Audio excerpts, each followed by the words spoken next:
بعض لوگ کہتے ہیں نا تصوف بدعت ہے، بالکل غلط کہتے ہیں. تصوف کا لفظ تو آپ بدعت کہہ سکتے ہیں، بعد میں ایجاد ہوا ہے. تصوف میں جو کام ہو رہا ہے وہ کام تھوڑی بدعت ہے. تو ناموں کو تھوڑی دیکھا جائے گا، کام کو دیکھا جائے گا کہ کیا ہے. کام اگر وہی ہو رہا ہے جو نبی کے دور میں ہو رہا تھا، صحابہ تابعین کے دور میں ہو رہا تھا، تو پھر وہ بدعت کہاں سے ہو گیا؟ میری چند دن پہلے کسی سے ملاقات ہوئی، انہوں نے کہا کہ سنا ہے آپ کو خلافت مل گئی، اجازت بیعت مل گئی. میں نے کہا میں نے بھی ایسے ہی سنا ہے. تو کہنے لگے کہ یہ جو شیخ ہوتا ہے نا، اس کو مرید کے بارے میں پتہ ہوتا ہے سب کچھ.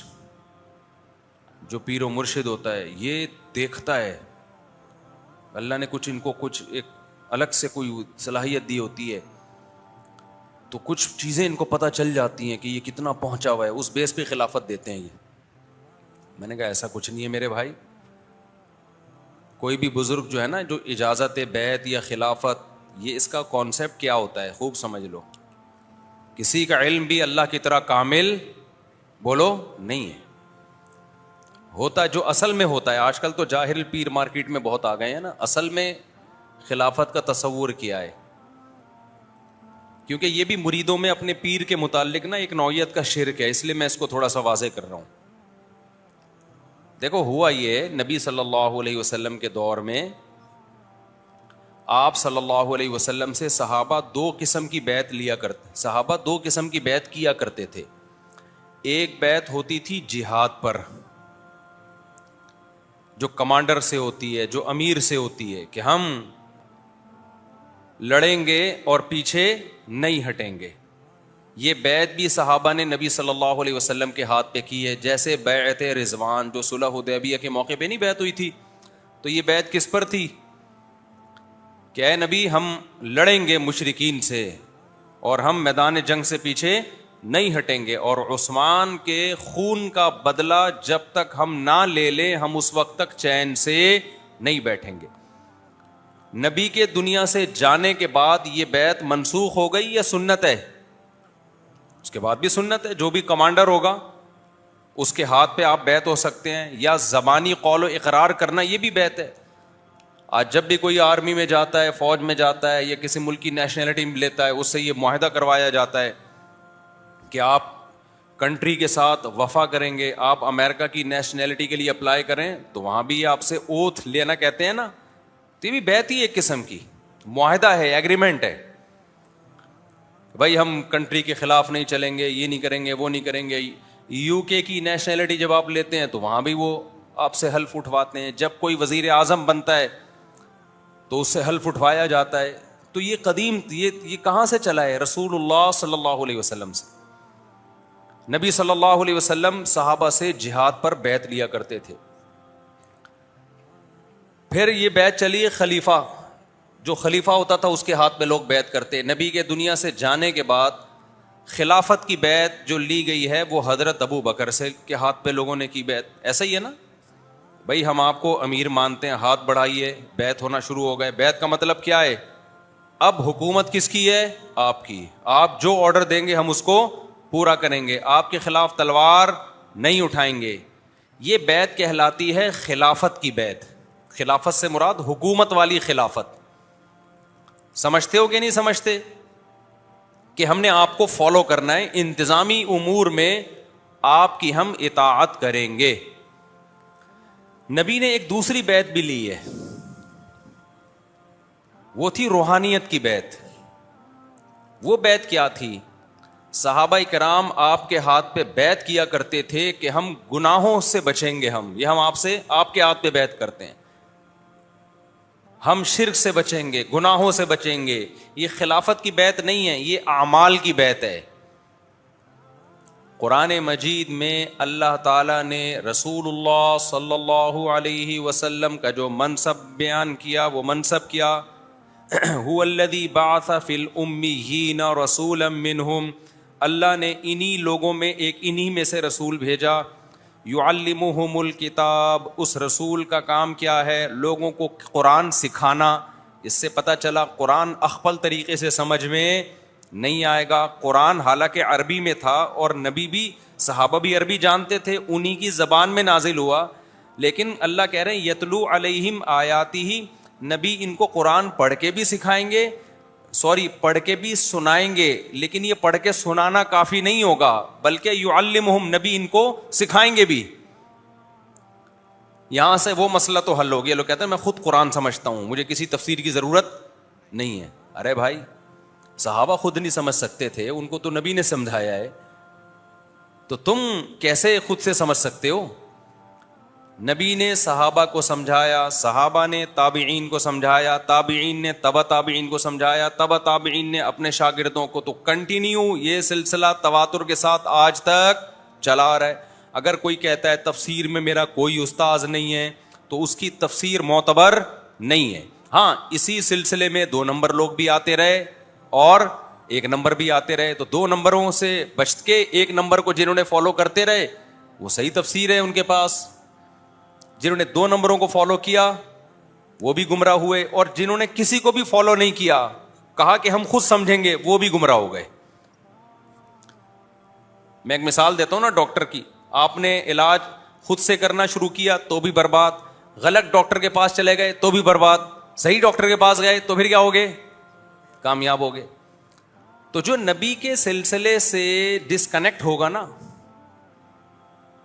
اور وہ کہے گا کہ میرا کوئی استاذ نہیں ہے، یا استاذ تو ہے لیکن اس استاذ کا کوئی استاذ نہیں ہے، یا استاذ کا استاذ تو ہے آگے استاذ نہیں ہے، کہیں بھی یہ سلسلہ ڈسکنیکٹ ہوا تو سمجھو کہ گمراہی شروع. یہ معتبر علم نہیں ہے. معتبر علم جو صدیوں سے تواتر کے ساتھ سینہ بسینہ چلا آ رہا ہے. تو یہ ہے، یہ میں بہت اہم ٹاپک آج بیان کر رہا ہوں، اس کو کھوپڑی شریف میں بٹھا لیں اچھی طریقے سے. تو تزکیہ، پیغمبر کی ذمہ داری کیا تھی؟ تزکیہ. اب یہ جو بیان تھا نا لمبا ہو گیا، اس آخری چیز کو میں نے ایکسپلین کرنا تھا. تو صحابہ نبی کے ہاتھ پہ تزکیہ والی بیعت بھی کرتے تھے کہ ظاہری اور باطنی کیا کرنا ہے؟ تزکیہ، جس کا 28ویں پارے میں ذکر بھی ہے. یا ایھا النبی اذا جاءک المؤمنات، اے نبی جب آپ کے پاس مومن عورتیں آئیں، یبایعنک، آپ سے بیعت کریں، کس بات پر؟ اللہ یشرکن باللہ شیئا، اللہ کے ساتھ کسی کو شریک نہیں کریں گے. یہ نبی کے ہاتھ پہ بیعت ہو رہی ہیں، خواتین بیعت ہو رہی ہیں کہ شریک نہیں. ولا یسقنا، چوری نہیں کریں گی. ولا یزنینا، زنا نہیں کریں گی. ولا یاتینا ببہتان، کسی پر بہتان. بعض دفعہ خواتین دشمنی میں جھوٹ بہتان لگا دیتی ہیں، نندوں پر، جٹھانیوں پہ، وغیرہ وغیرہ پہ، تو بہتان نہیں لگائیں گی. یہ ساری کس کی بیعت ہو رہی ہے؟ اعمال کی.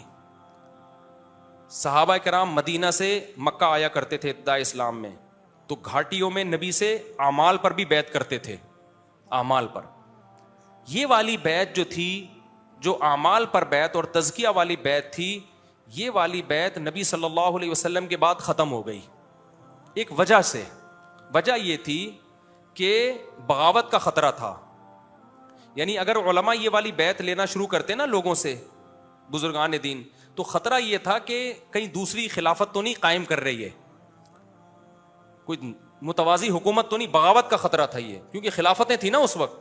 تو یہ وقتی طور پر موقوف کر دی گئی اعمال والی بیعت. لیکن جب خلافت کا خطرہ ختم ہو گیا کہ بغاوت نہیں ہوگی، تو پھر بزرگان دین، علماء نے دوبارہ یہ والی بیعت شروع کر دی، جس کو روحانی بیعت کہا جاتا ہے، کسی سے اصلاحی تعلق کی بیعت. تو یہ صدیوں سے سلسلہ چلا آ رہا ہے کہ بزرگان دین کے ہاتھ پہ جا کے بیعت کرنا، اپنے آپ کو ان کے حوالے کرنا، اپنی اصلاح کروانا. لیکن اس میں علماء نے شرط یہ بیان کی ہے کہ اس بزرگ کے ہاتھ پہ بیعت ہو سکتے ہیں جن کو اپنے سے پہلے بزرگ سے اجازت ملی ہوئی ہو. سمجھ میں آ رہی ہے بات کہ نہیں آ رہی ہے؟ ایسا ہی نہیں کوئی اٹھ کے لوگوں کو بیعت کرنا شروع، کیونکہ جس کا اپنا تزکیہ نہیں ہوا، جو خود کسی سے اصلاحی تعلق نہیں ہے، وہ آگے کیسے کسی کی اصلاح کر سکتا ہے؟ تو یہ ضروری ہے. اسی مضمون کو نا میں 5 منٹ میں انشاءاللہ نماز کے بعد سمیٹوں گا میں، کیونکہ نماز کا ٹائم ہونے والا ہے. تو عشاء کی نماز کے بعد اس مضمون کو میں مکمل کروں گا 5-10 منٹ کے اندر اندر. پھر جو سوال جواب کا سیشن ہوگا، کیونکہ بہت امپورٹنٹ ہے. ایسا نہ ہو کہ آخر میں جو میں میسج دینا چاہتا تھا وہ نہ دے پاؤں میں، تمہید ہی ساری ہو جائے. تو اس کو میں پھر انشاءاللہ آخر میں 5-10 منٹ میں نمٹاؤں گا. اس کو نماز کے بعد، بریک کے بعد ملتے ہیں انشاءاللہ. کسی نے کچھ پوچھنا ہو تو ویسے ہی پوچھ لیں. میں یہ ٹاپک کمپلیٹ کر دوں جو ابھی میں لے کے چلا تھا، کہ بات اس پہ چل رہی تھی نا، یہ جو بیعت ہوتی ہے، بیعت اہل اللہ کے ہاتھ پہ بیعت ہونا، یہ نبی صلی اللہ علیہ وسلم سے ثابت ہے، تزکیہ کے لیے، ظاہر باطن کو گناہوں سے پاک اور صاف کرنا۔ تو نبی صلی اللہ علیہ وسلم کے بعد یہ بیعت کا سلسلہ، خلافت والی بیعت تو چلتی رہی، لیکن جو روحانیت پر اور تزکیہ نفس کے لیے جو بیعت تھی یہ ختم کر دی گئی۔ وجہ اس کی یہ تھی کہ اس میں ڈر یہ تھا کہ کوئی ایسا نہ ہو لوگوں سے بیعت لے کر دوسرا خلیفہ خلافت کا اعلان کر دے، کیونکہ دونوں کا طریقہ تو سیم ہی ہے نا۔ لیکن جب یہ خطرہ ختم ہو گیا کہ بھئی اب خلافت مضبوط ہو گئی ہے اور خلافت پھیل چکی تھی، بہت بڑے علاقے فتح ہو چکے تھے، اب یہ خطرہ ختم ہو گیا، تو بزرگان دین نے دوبارہ اس بیعت کے سلسلے کو شروع کیا۔ اس کو کہا جاتا ہے روحانیت پہ بیعت، تو وہ تزکیہ والی بیعت۔ تو اس میں یہ سلسلہ لگایا کہ بھئی کسی بھی اللہ والے بزرگ کے ہاتھ پہ جس کو پہلے والے بزرگوں سے اجازت بھی ملی ہو، اجازت کس بات کی؟ کہ بھئی اس کے اندر اتنی صلاحیت ہے کہ یہ خود بھی برائیوں سے بچے گا اور لوگوں کو بھی برائیوں سے بچانے کا اس کے اندر ملکہ اللہ نے عطا کی ہے، لوگوں کی اصلاح کر سکتا ہے یہ۔ اگر خود ہی ٹھیک نہیں ہے تو اس کو بھی اجازت بیعت نہیں ملتی، خود تو ٹھیک ہے، لوگوں کو ٹھیک کرنے کی اس کے اندر صلاحیت نہیں ہے۔ بعض لوگ خود نیک ہوتے ہیں لیکن ان کو نیک بنانا نہیں آتا، بلکہ اور بگاڑ دیتے ہیں الٹا، غلط طریقے سے تربیت کر کے۔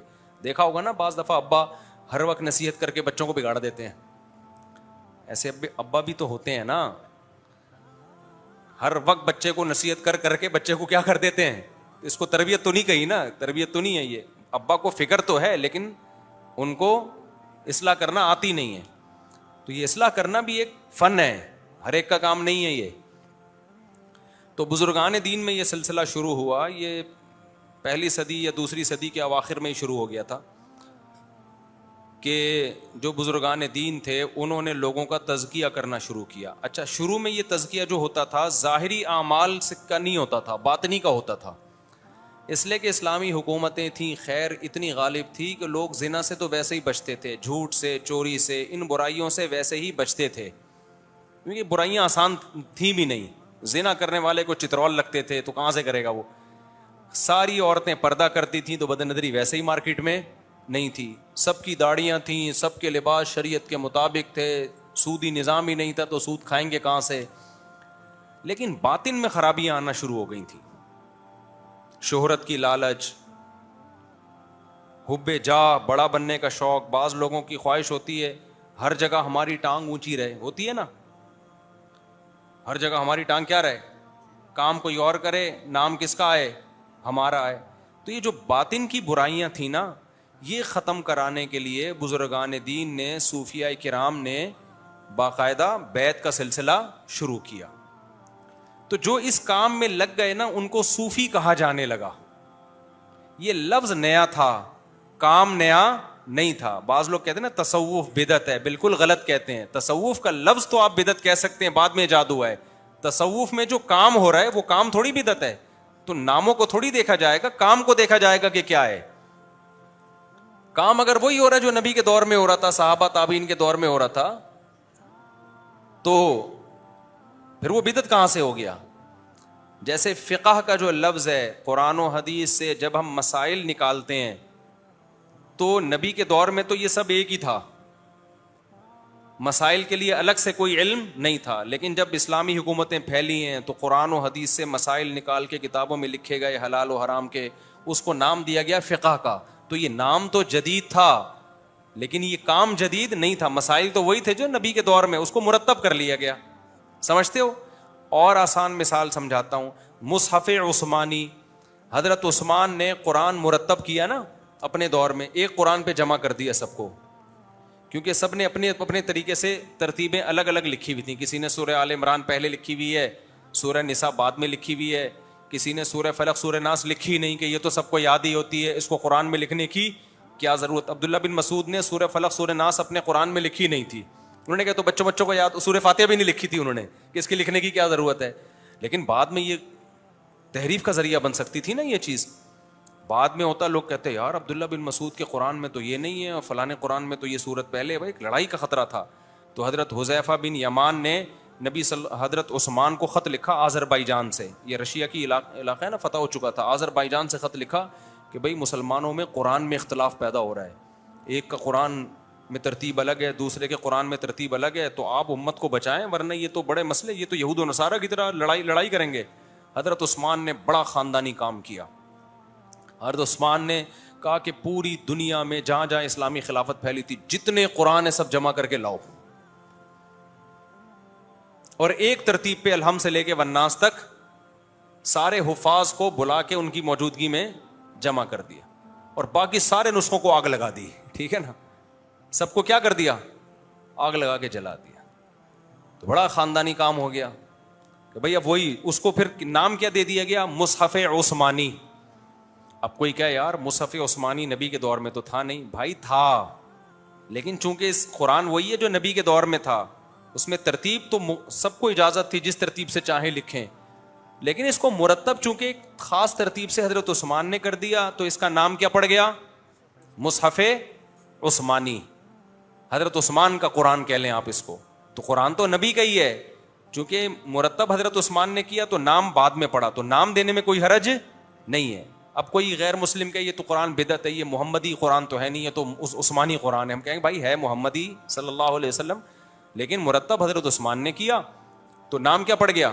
یہ بالکل ایسے ہی ہے جیسے فقہ حنفی یا شافی, یہ تو نبی کے دور کے ہی مسائل ہیں, لیکن مرتب چونکہ امام حنیفہ کے شاگردوں نے کیا تو اس کو نام کیا دے دیا, فقہ حنفی کہہ دیا, کسی کو فقہ شافی کہہ دیا. تو ترتیب کی وجہ سے, جیسے حدیث تو نبی کے دور میں تھی, امام بخاری نے جو حدیث کا مجموعہ جمع کیا اس کو ہم کیا کہتے ہیں, حدیث بخاری کہہ دیتے ہیں. اب کوئی کہ تو بخاری تو, یہ منکرین حدیث یہی تو کہتے ہیں, تو بخاری تو 200 سال کے بعد لکھی گئی ہے, 250-300 سال کے بعد کتابیں لکھی گئی ہیں, نبی کے دور میں تو یہ تھی نہیں. اور بھائی کتابیں نہیں تھیں, حدیثیں تھیں, تو جو مرتب کرتا ہے اس کا نام دے دیا جاتا ہے. سمجھتے ہو کہ نہیں سمجھتے ہو؟ تو تصوف جو ہے نا, تصوف یا صوفی ازم جسے کہا جاتا ہے, یہ بھی نبی, یہ والا صوفی ازم نہیں جو جاہل لوگ چلا رہے ہیں. کہیں ایسا نہ ہو کہ وہ جو ناچنے گانے کی آ رہی ہے نا آج کل ٹوپی والے, صوفی ازم کے نام پہ قوالیاں دھمال. جو اصل تصوف ہے وہ الگ ہے, جو آج کل مارکیٹ میں چل رہا ہے وہ بالکل الگ ہے. تو جو اوریجنل تصوف ہے یہ نام نبی کے دور میں نہیں تھا, مگر تصوف میں جو کام ہوتا ہے کہ کسی بزرگ کے ہاتھ پہ بیعت کر کے اپنے ظاہر باطن کی اصلاح کرنا, یہ کام نبی کے دور میں بھی ہوتا تھا, صحابہ تابعین کے دور میں بھی. صحابہ کے دور میں ایک بیعت رہ گئی تھی خلافت والی, روحانیت والی نہیں تھی, اس کی حکمت میں نے بتا دی, بعد میں وہ بھی شروع ہو گئی, پھر بزرگان دین نے اس کو بھی شروع کر دیا روحانیت والی بیعت کو. تو شروع میں تو یہ ہوتا تھا کہ بزرگوں کے ہاتھ پہ لوگ بیعت, اس کو تصوف کہا جانے لگا. اس کا مقصد کیا ہوتا تھا کہ دل سے دنیا کی محبت نکالنا. ظاہری اعمال سب کے درست تھے, دنیا کی محبت, اس کے لیے بزرگان دین جس کو اپنے ہاتھ پہ بیعت کرتے نا اس سے بڑے مجاہدے کرواتے تھے. جس کو دیکھتے ہی اس میں ٹھڑک بہت ہے, ٹھڑک کا پتہ ہے, جب دل میں کوئی خواہش ہوئی یہ پوری کیے بغیر بیٹھتا نہیں ہے. کوئی انٹی یہاں سے گزر رہی ہے گھر تک پہنچا کے آتا ہے. یہ لوگ کیا کہلاتے ہیں, ٹھرکی. خواہشات پہ کنٹرول ہی نہیں ہے, گٹکا کھانے کا دل کیا گٹکا کھا لیا, جو دل چاہ رہا ہے. آج تو خواہشات کی تکمیل کا نام ہے نا. تو وہ بزرگان دین ان سے مجاہدے کرواتے تھے, حلال چیزیں بھی چھڑوا دیتے تھے ان سے, حلال چیزیں. اب علماء ظاہر کو ان پہ اعتراض ہوتا تھا, بھائی یہ تو شریعت نے حلال کیے ہیں, آپ ان کے اوپر حرام کیوں کر رہے ہو؟ تو وہ کہتے تھے بھائی ہم حرام نہیں کر رہے, ان سے حلال بھی چھڑوا رہے ہیں تاکہ ان کے اندر جو ول پاور ہے وہ کیا ہو, وہ بڑھے. تو یہ حرام نہیں کر رہے, یہ ٹریننگ دینے کے لیے. جیسے فوجیوں کو جب ٹریننگ دی جاتی ہے نا, جو کمانڈوز ہوتے ہیں, جو ایس ایس جی کمانڈوز ہوتے ہیں, تو جنگلوں میں ان کو انڈے پراٹھے تھوڑی کھلائے جاتے ہیں. اب کوئی کیا آپ تو ہم سے حلال چھڑوا لی, انڈا پراٹھا تو اسلام میں حلال ہے. ان سے کہا بھائی تمہیں انڈے پراٹھے اس لیے چھڑوائے ہم نے کہ جب میدان جنگ میں لڑنا پڑتا ہے تو ہر جگہ انڈے پراٹھے اویلیبل نہیں ہوتے. دشمن یہ نہیں ہوتا کہ چونکہ ایکچولی آپ بہت تھک چکے ہیں, یہ سامنے ہوٹل ہے وہاں سے 2 پراٹھے کھا کے آئیں, اتنی دیر میں انتظار کر رہا ہوں, دوبارہ ہم فائٹ شروع کریں گے. وہاں تو کبھی کھانے کو ملتا ہے, کبھی پتے بھی کھانے پڑتے ہیں.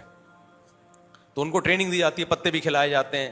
تو اسی ٹائپ کا مجاہدہ صوفیہ کرام کروایا کرتے تھے. سمجھتے ہو؟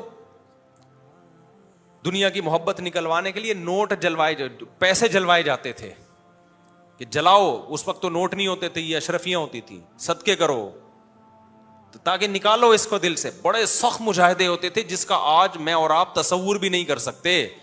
ایسا رگڑا دیا جاتا تھا. کسی میں دیکھتے تکبر ہے, تکبر بہت زیادہ ہے. اس کی اصلاح کے لیے اس سے ایسے کام کروائے جاتے تھے اس کی یہ تکبر ٹوٹے. اس سے جھاڑو دلوائی جا رہی ہے, اس سے نمازیوں کے جوتے سیدھے کروائے جا رہے ہیں, ٹھیک ہے نا. روزانہ نمازی آئیں گے تم ان کے چپل سیدھے کرو, جھاڑو دو, تاکہ اس کی جو انا ہے نا یہ کیا ہو. تو یہ سیٹ اپ تھا, یہ بڑا مبارک سلسلہ تھا.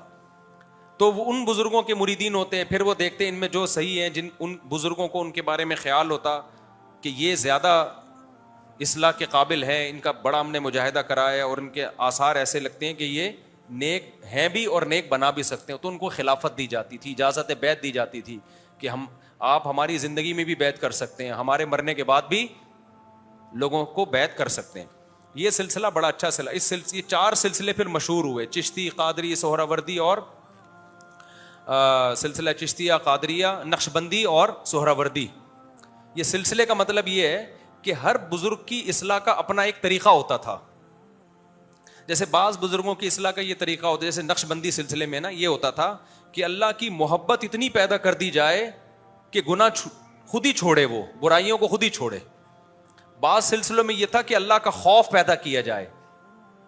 تو یہ چاروں کا طریقہ ایک دوسرے سے تھوڑا تھوڑا کیا تھا, ڈفرینٹ تھا, لیکن مقصد سب کا کیا تھا, ایک کہ بھئی اللہ کی محبت پیدا ہو اور برائیوں سے چھوٹیں.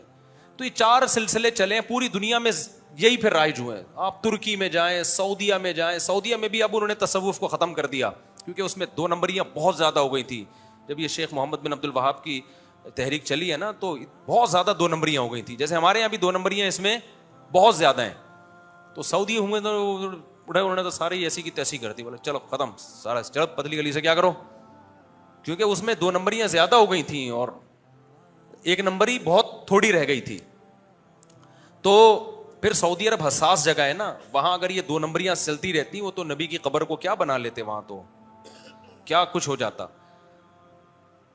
لیکن یہ کہ فی نفس ہی یہ سلسلے پوری دنیا میں چلے ہیں بزرگان دین کے. یہ 4 سلسلے بہت زیادہ, ہندوستان میں بھی, پاکستان میں بھی, بنگلہ دیش میں بھی, ترکی, پوری دنیا میں جائیں گے آپ کو ان سلسلوں کے بزرگ آج بھی ملیں گے جو لوگوں کو بیعت کرتے ہیں, ان کی اصلاح کرتے ہیں.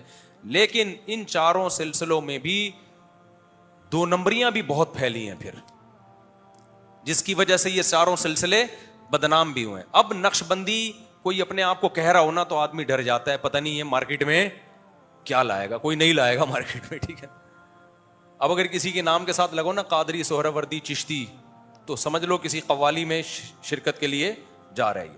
تو وہ جو اصل روح تھی نا وہ سائڈ پہ رہ گئی, اور یہ مزار پرستی, قوالیاں اور پیر صاحب کی چاپلوسی, مکھن گیری, پیر صاحب کو ایسا خدا بنا لینا کہ بس پیر صاحب نے جو کہہ دیا چاہے قرآن و سنت کے خلاف ہو, تو پیر پرستی جسے کہتے ہیں وہ پیر پرستی آ گئی. آپ سندھ میں دیکھو, پنجاب میں دیکھو, یہ تصوف ہی کے سلسلے تھے جو بگڑ کے پیر پرستی پہ گئے ہیں. لیکن ان میں بھی سارے بگڑے نہیں ہیں. انہی 4 سلسلوں میں جو صحیح علماء تھے, بزرگان دین تھے, وہ آج بھی الحمدللہ بڑی تعداد میں موجود ہیں. سمجھتے ہو گے نہیں سمجھتے ہو, جو عقیدہ توحید پر قائم ہے, سنت پر قائم ہے, انہوں نے تصوف میں بدعتوں کو گھسنے نہیں دیا. ہندوستان میں بہت زیادہ بدعتیں تصوف میں آ گئی تھیں. مولانا اشرف علی تھانوی رحمۃ اللہ علیہ نے اس کے خلاف بہت زبردست کام کیا, بہت زیادہ کام کیا. انہوں نے تصوف سے ساری بدعتوں کو نکالا ہے اور انہوں نے اس کی روح کو فوکس کیا. مثال کے طور پر ان کی خانقاہ میں ایک شخص آیا اور نمازیوں کی چپل سیدھے کر رہا ہے نا, انہوں نے اس کو پابندی لگا دی کہ تو یہ کام نہیں کرے گا. وہ کہہ رہا تھا میں تواضع سیکھ رہا ہوں. انہوں نے کہا تمہارے اندر سے تکبر پیدا ہوگا, ٹھیک ہے نا, تمہارے اندر یہ احساس ہوگا میں 18ویں گریڈ کا آفیسر ہوں لیکن میں کتنا نیک ہوں کہ میں نمازیوں کے چپل سیدھے کرتا ہوں. تو انہوں نے کہا یہ تکلفات چھوڑو, جو اصل چیز ہے نا اس کو فوکس کرو کہ اللہ کی محبت دل میں پیدا ہو, دل میں تواضع. انہوں نے تواضع کے مفہوم کو بیان کیا, تکبر کو ڈیفائن کیا. تکبر اصل میں ہوتا ہے بہت ساری گڑبڑیں جیسے ہوتی ہیں, ہر چیز جب چلتی ہے صحیح ہوتی ہے, بعد میں اس میں کیا آ جاتی ہیں, گڑبڑیں آ جاتی ہیں. تو اب یہ تصوف کے جو 4 سلسلے ہیں آج بھی ہیں الحمدللہ, بہت سارے بزرگان دین اس میں ہیں جو متبع سنت ہیں, توحید پرست ہیں اور لوگوں کو صحیح گائیڈ کرتے ہیں. لیکن اس میں ان سلسلوں میں 2 نمبریاں بھی بہت زیادہ پھیل چکی ہیں. اس لیے ہم اب لوگوں کو یہ کہتے ہیں بھائی کسی بزرگ سے بیعت ہونا ہے تو اتنا کافی نہیں ہے کہ یہ ان سلسلوں میں کسی سلسلے کے سے تعلق ہے, اتنا کافی نہیں ہے, کیونکہ ان سلسلوں میں بدعتیں بہت زیادہ پھیل گئی ہیں. نمبر 2, اتنا بھی کافی نہیں ہے کہ کسی بزرگ نے خلافت دی ہو. بات آ رہی ہے سمجھ میں؟ کسی بزرگ نے خلافت نہیں دی پھر تو بیعت ہو ہی نہیں سکتے نا, کیونکہ جب کسی ماضی کے بزرگ نے اعتماد نہیں کیا تو آج ہم کیسے کسی کو مینٹور بنا سکتے ہیں اپنا؟ خود سے تھوڑی کوئی کہے گا کہ میں اتنا نیک ہوں گے بنیاد پہ, یہ تو اس کا مطلب یہ تو بندہ ہی 2 نمبر ہے. جو خود نیک ہونے کا دعویٰ کر رہا ہے وہ کبھی بھی نیک نہیں ہو. آپ کے بڑے کہیں کہ ہاں بھائی اس قابل ہے کہ اس کے ہاتھ پہ بیعت ہو جاؤ, تو ان بڑوں کے آرڈر پہ اگر کوئی کر رہا ہے تو ٹھیک ہے, بڑوں کے آرڈر کے بغیر کر رہا ہے تو یہ وہ منصب کی طرح ہے کہ جو منصب چاہتا ہے وہ منصب کا اہل نہیں ہوتا کبھی بھی. تو پہلی شرط یہ ہے کہ کسی بھی بزرگ کے ہاتھ پہ آپ بیعت ہوتے ہیں نا, روحانیت کی بیعت, کہ آپ اپنی اصلاح کرنا چاہتے ہیں, اپنے آپ کو ظاہر باطل گناہوں سے پاک کرنا چاہتے ہیں, تو پہلی شرط یہ ہے کہ اس کو انہی سلسلوں میں سے کسی بزرگ سے اجازت بولو ملی ہو, ماضی کے کسی بزرگ نے اعتماد کیا ہو, وہ بزرگ بھی قابل اعتماد ہو. نمبر 2, آپ خود بھی تجزیہ کریں کہ یہ اجازت صحیح ملی ہے یا غلط ملی ہے, کیونکہ آج کل خلافتیں ہول سیل کے حساب سے بٹ رہی ہیں. میں ایسے لوگوں کو بھی جانتا ہوں, بینک میں سودی جاب کر رہے ہیں, پیر صاحب نے ان کو اجازت بیعت دے دی, نہ ان کا حلیہ شریعت کے مطابق, نہ ان کا لباس شریعت کے مطابق, فرض نماز تک نہیں پڑھ رہے ہوتے. تو اب یہ گدی چل رہی ہے, گدی نہیں ہوتی جیسے گاؤں دیہاتوں میں پیر صاحب کی گدی ہے, گدی پہ فلاں کے بیٹھ گیا, تو گدی پہ دیکھو بیٹھا کون ہوتا ہے, سگریٹ پی رہا ہے, پان کھا رہا ہے, خواتین بے پردہ صبح شام آ کے بیٹھ رہی ہیں, بس جی گدی ہے جی, پیر صاحب کیا ہیں بہت پہنچے ہوئے ہیں. تو یہ وہ تصوف نہیں ہے جو مشائخ اور بزرگان دین نے شروع کیا تھا. سمجھ میں آ رہی ہے بات؟ یہ وہ والا تصوف نہیں ہے. تصوف کا مطلب یہ ہے کہ ظاہر باطن شریعت کے مطابق کر لو بس. تو جس سے بیعت ہونا چاہتے ہو پہلے اس کے اندر وہ علامتیں نظر آئیں کہ یہ خود بھی شریعت کا پابند ہے یا نہیں. نمبر 2, ان کو جن بزرگوں سے اجازت ملی ہے وہ خود بھی قابل اعتماد ہیں یا نہیں ہے. ایسا تو نہیں کسی بدعتی سے اجازت ملی ہو. گدی نشین جو چل رہے ہوتے ہیں جاہل لوگ, قوالیاں یا قبروں پہ سردے ہو رہے ہیں, ایسے بزرگوں کو میں جانتا ہوں آج کل ایک ٹائم کی نماز نہیں پڑھتے, وہ کرامتوں کے قصے صبح شام بیان کرتے رہتے ہیں بیٹھ کے. نہ بھائی, اصل کیا ہے, قرآن اور سنت, قرآن و سنت کو فالو کرے. ایک منٹ یہ بھی لیتا ہوں آپ سے. تو اگر کوئی ایسا شیخ ملے جو قرآن و سنت کو فالو کرتا ہو, اس کو باقاعدہ اجازت بھی ملی ہوئی ہو, اس کی محفلوں میں بیٹھ کے آپ کو لگے کہ یہ قرآن و سنت کو فالو کرتے ہیں, بدعتی نہیں ہے, تو خوب سمجھ لیں اس زمانے میں بھی بیعت ہونا کسی بزرگ سے یہ بہت فائدہ ہے. وہ کام جو آپ 20 سال میں کرتے نا, کسی بزرگ کی رہنمائی میں کسی اللہ والے سے اصلاحی تعلق قائم کرو گے تو جو کام 20-25 سال میں ہونا تھا وہ آپ کا 2-3 سال میں ہو جائے گا. جیسے آپ اپنے طور پر جم میں جا کے صحت بنانا شروع کرتے ہو نا, تو ہو سکتا ہے محنت بہت ہو, آؤٹ پٹ اس کا کیا ہو, بہت کم ہو. کچھ نہ کچھ تو فائدہ ہوگا, کہیں نہ کہیں سے تو اسپیڈ بریکر نکلیں گے, کچھ نہیں تو شوگر مینٹین رہے گی, آڑے ترچے ہو جاؤ گے لیکن بیمار نہیں ہو. جب بھی آپ ورک کرتے ہیں تو کسی بھی طرح سے اپنی انرجی کو جب یوٹیلائز کرتے ہیں تو صحت کو تو بہرحال فائدہ ہوتا ہی ہے, چاہے آڑے ترچے ہی ویٹ اٹھاتے رہو. لیکن اگر کسی ماہر ٹرینر کی موجودگی میں جا کے آپ ٹریننگ کرو گے تو آپ کو ڈائٹ پلان بتائے گا, آپ کو بتائے گا بھائی یہ والا ویٹ اٹھاؤ, پھر اب یہ نہیں, اب یہ والا. ایسا نہ ہو کہ ہاتھ آپ کے اتنے بڑے ہو جائیں ٹانگیں کیا ہوں. میں نے ایک جم میں ایک بندے کو دیکھا, اوپر سے اتنا بڑا, ٹانگیں ایسے جیسے لکڑی پہ کھڑا ہوا ہے. میں نے اس کو بولا آپ تھائس کی ایکسرسائز کیوں نہیں کرتے؟ انہوں نے کہا بھائی گھٹنوں میں پانی آ جاتا ہے, پتہ نہیں کیا کیا ہو جاتا ہے.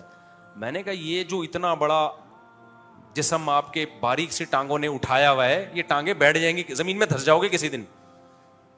تو کسی ٹرینر سے اگر رابطہ کر لیتے, انٹرنیٹ پہ ادھر ادھر دیکھا ہوگا کہیں کہ تھائس لگانے سے یہ ہو جاتا ہے, تھائس کی ایکسرسائز سے کچھ, نیٹ پہ تو سب کچھ پڑا ہوا ہے, بس وہیں سن کے ہی مان لے آئے. کسی پراپر ٹرینر سے جا کے پوچھتے تو وہ بتاتا بھائی تھائس تو سب سے زیادہ اہم ہے, پہلے نیچے کی عمارت کو تو مضبوط کرو, یہ اوپر کا دھڑ کس پہ رکھا ہوا ہے آپ نے. جو لوگ اوپر کی ورزشیں کرتے رہتے ہیں نا, تھائس وغیرہ نہیں کرتے, وہ گھٹنے جواب دے جاتے ہیں ان کے تھوڑے دنوں میں. اتنا ویٹ اٹھایا ہوا ہوتا ہے, گھٹنے نے اوپر لے کے گھوم رہا ہوتا ہے وہ صحیح ہے نا. تو اب کیا ہے, ٹرینر کیا کر دیتا ہے, ایسی خوراکیں بتا دیتا ہے, ایسے ٹپس بتا دیتا ہے, اور پھر آپ کو بار بار اس سے ہدایت لینی پڑتی ہے. ایسا نہیں ہوتا کتاب میں پرچہ لکھ کے چلا گیا کہ 10 سال تک اس اصولوں پر عمل کرو, نہ ہر ہفتے وہ رپورٹ طلب کرتا ہے ایک مہینے بعد آپ کی باڈی کو دیکھے گا, ہاں بھائی کولیسٹرول کم ہو رہا ہے, نہیں ہو رہا, کیا ہو رہا ہے, پھر خوراک آپ کے حساب سے کیا کرے گا, چینج کرے گا. بھائی یہ آپ پہ موافق نہیں ہے, آپ ایسا کرو, یہ کھا لو, آپ تھوڑے سی میٹھا بڑھا دو, بہت ہی باریک ہوتے جا رہے ہو, ٹھیک ہے نا, لڈو مڈو کھا لو, اس طرح کرتا ہے نا. تو یہ اسی طرح جس بزرگ سے اصلاحی تعلق قائم کیا جاتا ہے تو اس سے تعلق قائم رکھا جاتا ہے, وہ گائیڈ کرتے ہیں, پوری زندگی گائیڈ کرتے رہتے ہیں, اس کے بڑے فائدے ہوتے ہیں انسان کو. میں اگر حضرت مفتی رشید احمد صاحب رحمۃ اللہ علیہ سے بیعت نہ ہوتا, میں کوئی ابھی بھی بہت نیک نہیں ہوں, بہت کیا نیک ہی نہیں ہوں, ہر آدمی کو اپنی برائیاں پتہ ہوتی ہیں, لیکن جو ٹوٹا پھوٹا ہوں نا میں, یہ مفتی رشید احمد صاحب کی وجہ سے ہوں. میں اگر بیعت نہ ہوتا اور میں صرف دین کا علم حاصل کرتا, میں جو فتنہ پھیلاتا نا سوسائٹی میں, آپ کی سوچ ہے وہ, کیونکہ مجھے جس طرح سے آتا ہے نا فتنہ پھیلانا, جو یعنی جو اللہ نے مجھے ٹوٹا پھوٹا ایک دماغ دیا ہے, وہ آپ کی میں ایسا بہترین فرقہ بناتا, میں کہتا میں فرقے سارے ختم کر رہا ہوں اور خاندانی قسم کا فرقہ مارکیٹ میں لے کر آتا ہوں, جو کہ آج کل ہو رہا ہے نا, ہر آدمی نیا اٹھتا ہے, فرقے ختم کر رہا ہوں, کیسے ختم کر رہا ہوں, نیا فرقہ مارکیٹ میں کوئی نئی چیز لا رہا ہوتا ہے. علم کے ساتھ اگر اصلاح نہ ہونا انسان کی, یہ علم تباہی ہے, یہ برباد کر دیتا ہے. مرزا غلام احمد قادیانی کوئی جاہل تھوڑی تھا, بڑا عالم تھا, خدا کا خوف نہیں تھا تو بیڑا غرق کر کے گیا نا, نبوت کی بنیاد رکھ کے گیا. آج کل سنا ہے 2-4 دن پہلے کسی نے امام مہدی کا دعویٰ کر دیا, کوئی مہدی بن رہا ہے, کوئی نبی کا دعویٰ کر رہا ہے, کوئی نیا مفتی بن کے آ رہا ہے مارکیٹ میں.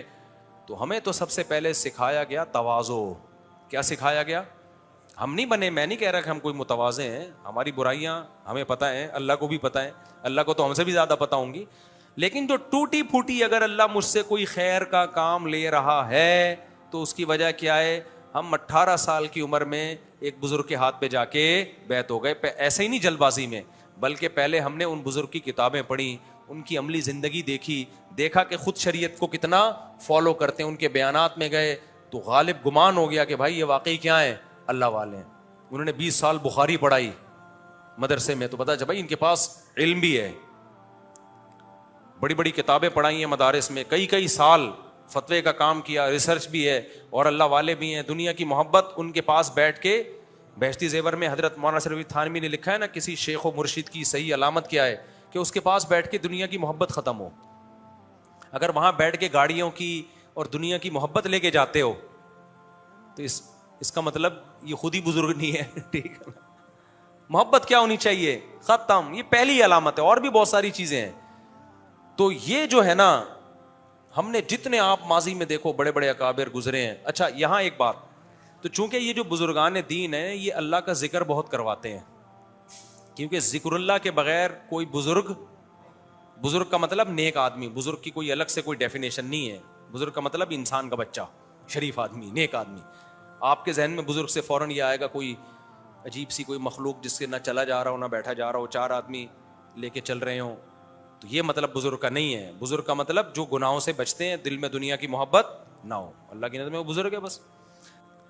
یہ سب سے بڑی کیا اس میں کیا وہ ہونی چاہیے, دنیا کی محبت ختم ہو اس کے اندر سے. ایک اور بات دماغ میں, ہاں تو اللہ کا ذکر وہ بہت کرواتے ہیں, تسبیحات پکڑا دیتے ہیں, چلو بھائی اللہ اللہ کرو بیٹھ کے. ہمارے حضرت ہمیں ذکر بتاتے تھے لا الہ الا اللہ, 200 دفعہ نا ہم رات کو اٹھ کے لا الہ الا اللہ کی ضربیں لگانی ہے. لا الہ میں تصور دل سے اللہ کے سوا سب کچھ نکل رہا ہے, الا اللہ کا مطلب صرف کون, اللہ. تو بڑا فائدہ ہوتا ہے اس سے, بار بار بار بار بار بار. تو ایسا ایک عجیب انسان کا دل بننا شروع ہوتا ہے, اللہ کی محبت پیدا ہونا شروع ہوتی ہے. تو اب اس سے کیا ہوتا ہے, اب اس سے نا بعض لوگوں کو, آج کل کے جو نئے نئے اسکالرز آ رہے ہیں نا, وہ کیا کہتے ہیں, یہ جو صوفی لوگ ہیں یہ ذکر اللہ لگا دیتے ہیں, یہ جہاد تو کرتے ہی نہیں ہے, یہ صوفیوں نے دین کا بیڑا غرق کیا. میں اصل صوفیوں, جو جاہل صوفی ہیں انہوں نے تو واقعی بیڑا غرق کیا ہے, اور میجورٹی جاہل صوفیوں کی ہی ہے یہ آج کے دور میں. آج کل جو پیری مریدی چل رہی ہے نا, اس میں میجورٹی کیا ہے, گمراہ ہے. سمجھتے ہو گے نہیں سمجھتے؟ وہ پیر صاحب اصل ہوتے ہیں, اللہ رسول مقصد ہی نہیں ہوتے, مقصد ہی پیر صاحب بن چکے ہیں. وہ سمجھتے ہیں پیر صاحب بخشوا دیں گے ہمیں. تو اصل جو ہے نا اس میں کیا ہے, ذکر اللہ کرواتے ہیں. تو اس سے لوگوں کو اعتراض ہوتا ہے, بھئی یہ تو اللہ اللہ کرواتے رہتے ہیں, یہ تو جہاد نہیں کرتے, تو نظام کی تبدیلی کی بات نہیں کرتے. لیکن آپ اگر ہسٹری اٹھا کے دیکھو, جتنا جہاد میں قربانی صوفیاء کرام نے دی ہے نا, اتنی قربانی کسی اور نے نہیں, کیونکہ جب اللہ کی محبت کی چنگاری بھڑکتی ہے تو میدان جنگ میں بھی وہی اترتے ہیں. آپ ماضی اٹھا کے دیکھ لینا جہادی تاریخیں, آج دیکھ لو فلسطین میں جو لڑ رہے ہیں نا, میجورٹی صوفی ازم سے ان کا تعلق ہے. جو فلسطین میں لڑ رہے ہیں نا یہودی کے خلاف, ان میں میجورٹی تصوف کو مانتی ہے. سمجھ میں آ رہی ہے بات؟ اور ان کے بڑے بڑے کمانڈر کسی نہ کسی بزرگ سے بیعت ہیں, کیونکہ اس کے بغیر وہ موٹیویشن نہیں ملتی. جہاد کی باتیں کرنا آسان ہے, خدا کی قسم میدان جنگ میں لڑنا بڑا مشکل کام ہے. وہ بیٹھے ہوئے ہیں ہمارے بچپن کے دوست ناصر بھائی, لڑ چکے ہیں نا, ٹھیک ہے نا, یہ بھی ان کا بھی میدان جنگ کا تجربہ ہے ماشاءاللہ. ان کو پتا ہے ماضی میں نا جب رشیا کا جہاد ہو رہا تھا تو یہ ویڈیو نہ لے کر آؤ, پولیس پکڑ کے لے جائے گی بھائی. تو یہ ہمارے پرانے دوست ہیں, یہ بھی جا چکے ہیں. باتیں کرنا بہت آسان, میدان جنگ میں جب تک اللہ کی عشق کی چنگاریاں, محبت کی چنگاریاں نہ بھڑک رہی ہو نا, کوئی میدان میں ٹک نہیں سکتا. میں دعوے سے کہتا ہوں آج جتنے یوٹیوبرز آ رہے ہیں نا, جہاد کرو, یہ مولوی جہاد نہیں کر رہا, ان کا باپ بھی جہاد نہیں کر سکتا. ٹھیک ہے نا, صحیح ہے نا. اور جن مولویوں پہ اعتراضات کر رہے ہیں میدان جنگ میں آگے بھی وہی ہوں گے. اب لوگ کہتے ہیں پھر غزہ کیوں نہیں جا رہے؟ آپ راستہ بتا دو بھائی. راستہ نہیں ہے غزہ جانے کا میرے بھائی, کہاں سے جائے آدمی؟ تو بارڈر ہے نا, بارڈروں پہ کوئی جانے نہیں دے گا آپ کو, بلکہ الٹا پکڑ کے جیل بھیج دیں گے. تو جہاں راستہ ملے نا آپ کو, تو جتنے جو اللہ اللہ کرتے ہیں نا, تسبیحات لے کے بیٹھے رہتے ہیں, اور لوگ ان پہ کئی خانقاہوں میں صرف اللہ اللہ سکھا رہے ہیں یہ لوگ, دیکھنا یہ سارے اللہ اللہ کرنے والے شارٹ ہو جائیں گے, سارے جانوں کا نذرانہ پیش کریں گے, اور جو باتیں کرنے والے لوگ ہیں وہ باتیں ہی کر رہے ہوں گے یہاں بیٹھ کے. تو جہاد آسان کام نہیں ہے. جہاد کے لیے جب تک دل سے دنیا کی محبت نہیں نکلتی, دیکھو پاکستانی فوج کو جتنا مرضی آپ برا بلا کہو, لیکن چونکہ مسلم فوج ہے نا, مسلم ہے.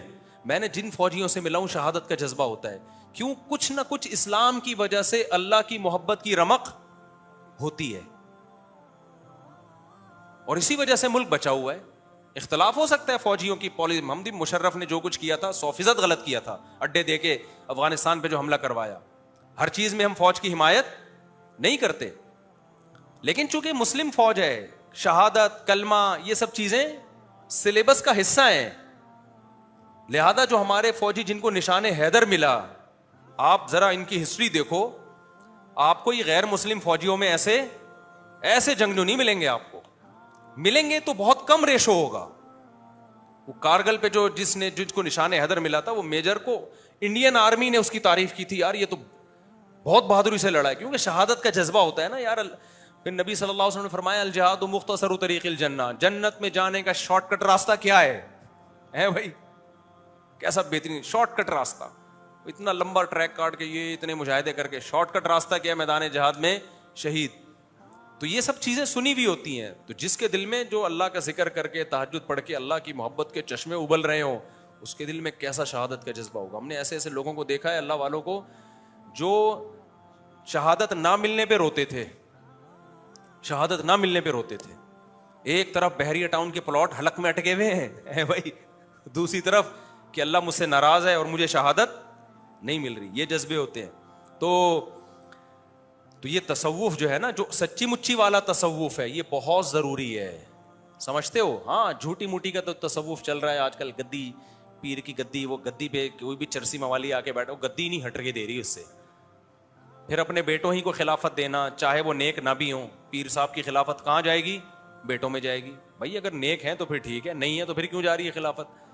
تو ہم نے دیکھا اس زمانے میں ایک اچھا, پھر میچور لوگوں کو خلافت ملتی ہے. 18 سال کی عمر میں ایک بچے کو خلافت مل گئی. میں نے کہا بیٹا ابھی تو تمہاری عمر کیا ہے, پتہ نہیں تم کیا کیا کر رہے ہوگے, اللہ محفوظ رکھے سب کو. تمہیں خلافت مل گئی, تم تو بگڑ جاؤ گے. اس عمر میں تمہیں کوئی اپنا گدی نشین بنا دے تو اتنے سے بچہ میچور تھوڑی ہوتا ہے. جب لوگ اس کے ہاتھ پہ آ کے بیعت ہوں گے تو وہ سدھرے گا یا بگڑے گا؟ وہ تو بگڑنا شروع ہو جائے گا. تو کوئی معیار ہی نہیں رہا ہے, ایسے ہی خلافتیں بٹ رہی ہیں. جس نے پیر صاحب کی شان میں زیادہ اچھی شاعری کر دی, لے بھائی تجھے بھی خلیفہ بنا دیا. تو ایسا نہیں ہے. لیکن اگر جو صحیح پروسیس ہو نا, تو یہ بہت بہترین راستہ ہے اصلاح کا, اس سے بہت زیادہ فائدہ ہوتا ہے. مفتی طارق مسعود اسپیشل